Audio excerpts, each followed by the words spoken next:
Creamy டெக்ஸ்சரில் restaurant style தயிர் சாதம்.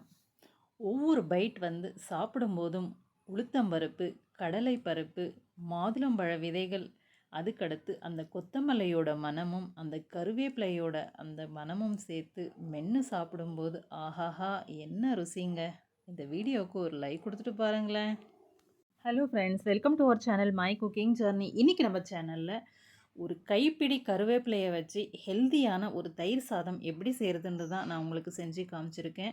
இந்த கருவேப்பிலையோட பயன்கள் நிறைய இருக்குங்க. கருவேப்பிலை கண்ணுக்கு நல்லது, முடி வளர்ச்சிக்கு நல்லது, நாள்பட்ட வயிற்று புண்ணை ஆற்றும் தன்மை இந்த கருவேப்பிலைக்கு மட்டும்தான் உண்டு. இரும்பு சத்து அதிகமாக இருக்குது. ஆனால் டெய்லியும் நம்ம சமையலில் கருவேப்பிலையே சேர்க்குறோம். ஆனால் அதை நம்ம தூரமாக ஒதுக்கி வச்சு தான் சாப்பிட்றோம். இன்றைக்கி நம்ம இந்த தயிர் சாதத்தில் இதை யூஸ் பண்ணி எப்படி செய்கிறதுன்னு தான் நான் உங்களுக்கு வீடியோ போட்டிருக்கேன். இதை தவறாமல் ஸ்கிப் பண்ணாமல் பாருங்கள். அதனோட ஒரு கைப்பிடி கொத்தமல்லியும் மாதுளம்பழ விதைகளையும் சேர்த்து ஹெல்த்தியான தயிர் சாதம் எப்படி செய்கிறதுன்னு பார்க்கலாம் வாங்க. இப்போ ஸ்டவ் பற்ற வச்சு கடாய் வச்சுருக்கேங்க. கடாயில் 2 ஸ்பூன் அளவுக்கு எண்ணெய் சேர்த்துருக்கேன். அதுக்கடுத்து ஒரு அரை ஸ்பூன் அளவுக்கு கடுகு சேர்த்துருக்கேன். 1.5 ஸ்பூன் கடலைப்பருப்பு, 1.5 ஸ்பூன் உளுத்தம்பருப்பு. இது கொஞ்சம் நேரம் வறுபடட்டும். அதுக்குள்ளே ஒரே ஒரு பச்சை மிளகாய் எடுத்திருக்கேன். அதையுமே கிள்ளி சேர்த்துக்கலாம். கிள்ளி சேர்த்து இதில் ஒரு அரை ஸ்பூன் அளவுக்கு சீரகம் சேர்த்துக்கலாங்க. சீரகம் நமக்கு நல்லா ஜீரணமாகும், அதுக்கு தான் சேர்க்குறோம். இதில் ஒரு ரெண்டு காந்த மிளகாவும் புட்டு சேர்த்துருக்கேன். அதுக்கடுத்து தாராளமாக ஒரு கைப்பிடி அளவுக்கு கருவேப்பிலை எடுத்துருக்கேங்க. அந்த கருவேப்பிலையும் சேர்த்து நல்லா வதக்கிக்கணும். கருவேப்பிலையில் அந்த ஈரத்தன்மை ஃபுல்லாக போயிடணும். அதுபோல் நம்ம வறுபடணும். இது போல் வறுபட்டு நம்ம எடுத்து வச்சுக்கலாம். அதுக்கடுத்து ஏற்கனவே நான் ஒரு 1.5 கப் அளவுக்கு சாதம் வச்சுருக்கேங்க. குக்கரில் சாதம் கழுவி வச்சுருந்தேன். அது ஒரு 3 விசில் வந்திருக்கு, குழைவாக வெந்திருக்கு. அதை நம்ம ஒரு இது பாருங்கள், நான் கடாய் இருக்குது நம்ம வீட்டில், பெரிய கடாய் இதில் எடுத்திருக்கேன். நீங்கள் தட்டில் கூட நல்லா சூடாறணும். தயிர் சாதத்துக்கு எப்போவுமே நம்ம நல்லா சூடாறணும் சாதம். அது போல் எடுத்துக்கலாம். அதுக்கடுத்து நான் ஒரு அரை லிட்டர் அளவுக்கு பால் எடுத்திருக்கேங்க. பால் எடுத்து இது போல் காய்ச்சி எடுத்திருக்கேன். அந்த சுடு சாதத்துலேயே நம்ம பாலும் சேர்த்துக்கலாம். பால் சேர்த்து நல்லா சூடாறட்டும். ஃபுல்லாகவே சூடாற வேண்டியது இருக்குது. இப்போது அது சூடாறட்டும் ஒரு பக்கம். அதுக்குள்ளே நம்ம தாளிப்பு பார்க்கலாம் வாங்க. தாளிப்பு நல்லா சூடு ஆறிருக்குங்க. ஆறிடுச்சு. இப்போ இந்த கருவேப்பிலையை நல்லா பொடிச்சிக்கலாம். இது போல் கொஞ்சம் கூட இதே இல்லாமல் நல்லா பொடிச்சிட்டு இதில் சாதத்தில் சேர்த்துக்கலாம். பால் சேர்த்து கலந்து வச்சுருந்தியா, நல்லா ட்ரையாக இருக்குது பாருங்கள். இந்த பால் இழுத்துடுச்சு, சாதத்தை ஃபுல்லாகவே இழுத்துடுச்சு. இந்த பால் நல்லா ட்ரையாக இருக்குது. அதுக்குள்ளே நம்ம தாளிப்பையும் சேர்த்துட்டோம். அதுக்கடுத்து அரை லிட்டர் அளவுக்கு நான் தயிர் எடுத்துருக்கேங்க. அரை லிட்டர் தயிர் ஃபுல்லாகவே நான் சேர்க்க போகிறேன். இந்த ப்ராசஸ் எல்லாம் இந்த சாதம் நல்லா சூடாறி இருக்கணும். சூடாக இருக்கும்போது நம்ம சேர்க்கவே கூடாது. சூடாக இருக்கும்போது சேர்த்தா தயிர் சாதம் நல்லா இருக்காது.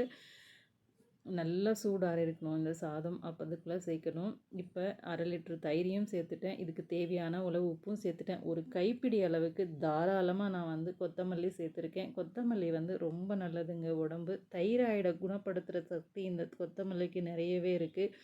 நம்ம சமையலில் அதிகமாக கொத்தமல்லியை சேர்த்து சாப்பிட்றதால நம்ம தைராய்டிலேருந்து விடுபடலான்னு நான் ஒரு புக்கில் படிச்சிருந்தேங்க. அதில் அப்போலேருந்து நான் நிறைய தயிர் சாதம் எல்லா சமையல்லையுமே கொத்தமல்லி அதிகமாக தான் சேர்த்து சாப்பிடுவோம்.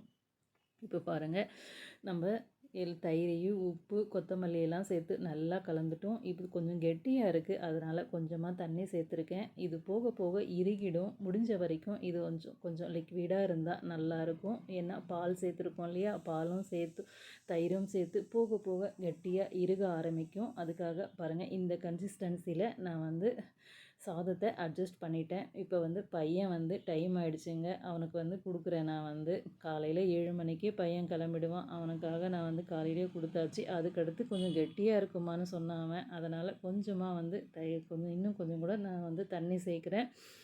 அதுக்கடுத்து இதில் ஒரு மாதுளம்பழம் நல்லா எடுத்து வச்சுருந்தேங்க. அந்த மாதுளம்பழம் சேர்க்குறோம். மாதுளம்பழம் சேர்த்து நம்ம சாப்பிட்றதால ரொம்ப ஹெல்த்தியாக இருக்கும். வயிறு சம்மந்தப்பட்ட பிரச்சனைகளுக்கு இந்த மாதுளம்பழம் நல்ல தீர்வுங்க. அதை நம்ம தயிர் சாதத்தோடு சேர்த்து சாப்பிடும்போது நம்ம செரிமானத்தன்மை நல்லா இருக்கும். நல்லா செரிமானமாகி வயிறு க்ளீன் ஆகும். குடல் சுத்தமாகும். தவறாம நீங்களும் இது போல ட்ரை பண்ணி பாருங்க. மாதுளம்பழம் சாப்பிடாதவங்களுக்கு இது போல செஞ்சு குடுத்தா நல்லா சாப்பிட்ருவாங்க. அதுக்கடுத்து நம்ம லஞ்ச் பேக் பண்ண போறோம். இப்போ ஹஸ்பண்டுக்கும், பொண்ணுக்கும் தான் இப்போ பேக் பண்ண போறேன். இப்போ பாருங்க பாக்ஸில வந்து நம்ம சாதம் வந்து எடுத்து வைக்க போறோம்.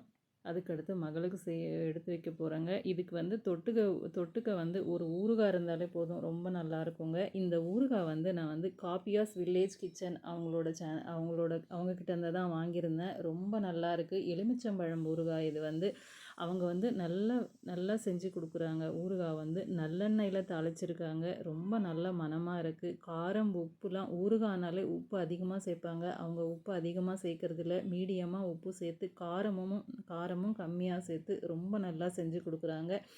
அவங்க சேனலில் வந்து வீடியோ போட்டிருக்காங்க. நீங்கள் பாருங்கள். இல்லைன்னா வேணும்னா இது பாருங்கள். இது வந்து கொளஞ்சக்காய் ஊறுகாய். இதுவுமே ரொம்ப நல்லா இருக்குது. இந்த ஊறுகாய் எனக்கு ரொம்ப பிடிச்ச ஊறுகாங்க. இந்த ஊறுகாய்க்காக தான் நான் வந்து ஆர்டர் பண்ணியிருந்தேன். ரொம்ப நல்லா இருக்குது. அவங்க சேனலில் வந்து வீடியோ போட்டிருக்காங்க. இதெல்லாம் உங்களுக்கு கிடைச்சிதுன்னா இது போல் செஞ்சு சாப்பிடுங்க. பயனடைங்க நீங்களும். இது பித்தத்துக்கு, கபத்துக்கு ரொம்ப நல்லது இந்த 2 ஊறுகாவுமே. அப்படி உங்களால் செஞ்சு சாப்பிட முடியாதுன்னு நினச்சிங்கன்னா அவங்க சேனலில் வந்து இது நம்பர் கொடுத்துருக்காங்க. அந்த நம்பரில் வந்து நீங்கள் ஃபோன் பண்ணிங்கன்னா உங்களுக்கு ஃப்ரெஷ்ஷாக வந்து ஊறுகாய் செஞ்சு கொடுப்பாங்க. நீங்களும் சாப்பிட்டு பயனடையுங்க.